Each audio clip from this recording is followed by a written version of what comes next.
Notre débat pourrait s'intituler, me semble-t-il, chronique d'un détournement de directive annoncée. À la question peut-il y avoir la liberté de circulation des travailleurs en Union européenne sans harmonisation sociale, à l'origine, le droit européen semblait répondre positivement. Cette directive adoptée en 1996, suite à l'élargissement de la communauté européenne à l'Espagne et au Portugal, garantissait un socle de droits pour les travailleurs détachés, permettant aux uns et aux autres de mieux circuler dans l'Union. C'était valable pour les Français aussi. Mais, malfaçon de départ, il a été à l'époque décidé que les cotisations sociales continueraient à être versées dans le pays d'origine et donc au tarif du pays d'origine.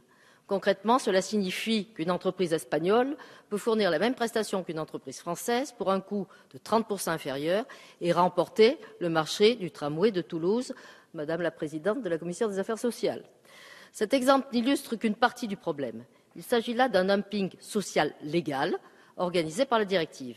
Mais la fraude, elle, a mis en œuvre un dumping social illégal de grande ampleur, conduisant à généraliser peu à peu la présence de nouveaux damnés de la terre.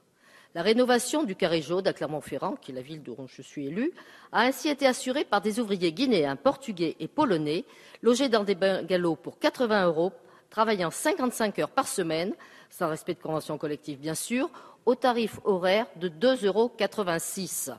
Et la société mère ignorait bien sûr les conditions réservées par son sous-traitant. Ce dumping social illégal profite de la complexité juridique du dispositif et de la faiblesse des organismes de contrôle, tant nationaux qu'européens. Il s'organise via des filières d'esclavage moderne, il n'y a pas d'autre mot, pénalise notre système de protection sociale qui ne bénéficie pas des cotisations sociales qui auraient été afférentes et notre emploi. Certains secteurs sont, vous le savez, particulièrement touchés. Bâtiments, travaux publics, transports, agroalimentaire et restauration.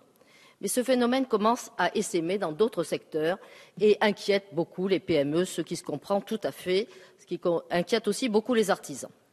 Le rapport de nos collègues Chantal Guittet, Gilles Savary et Michel Piron, au nom de notre commission des affaires européennes, et qui a été adopté en commission à l'unanimité, ainsi que la proposition de résolution européenne qui en a été l'aboutissement, a largement explicité ce phénomène. Comme nos collègues rapporteurs l'ont exposé, notre commission a formulé 21 recommandations. Nous savons que toutes ne feront pas l'unanimité, mais l'enjeu aujourd'hui, Monsieur le Ministre, mes chers collègues, est que l'adoption de la révision de la directive se fasse dans de bonnes conditions. Il faut être très attentif aux points les plus décisifs, à savoir les articles 9 et 12 du texte.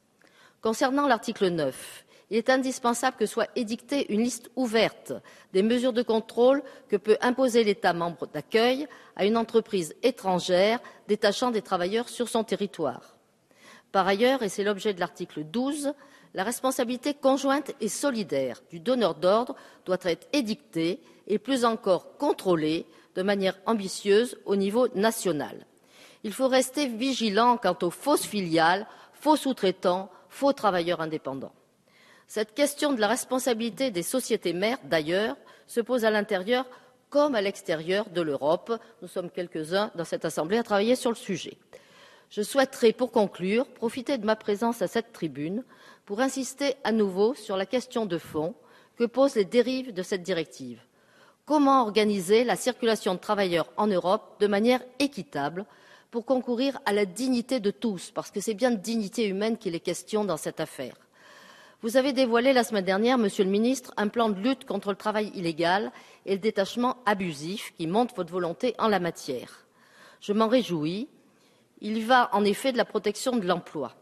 Mais il en va aussi du maintien de la cohérence du projet européen, d'autres l'ont dit avant moi, qui doit prendre enfin l'orientation sociale que nous attendons depuis longtemps.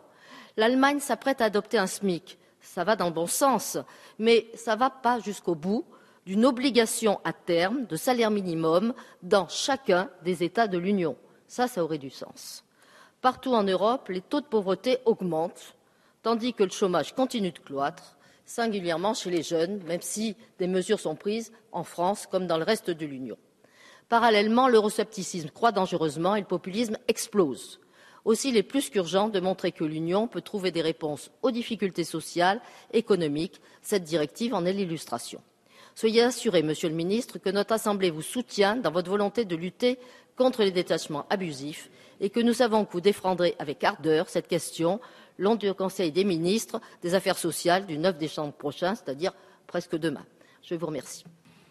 Merci, Madame.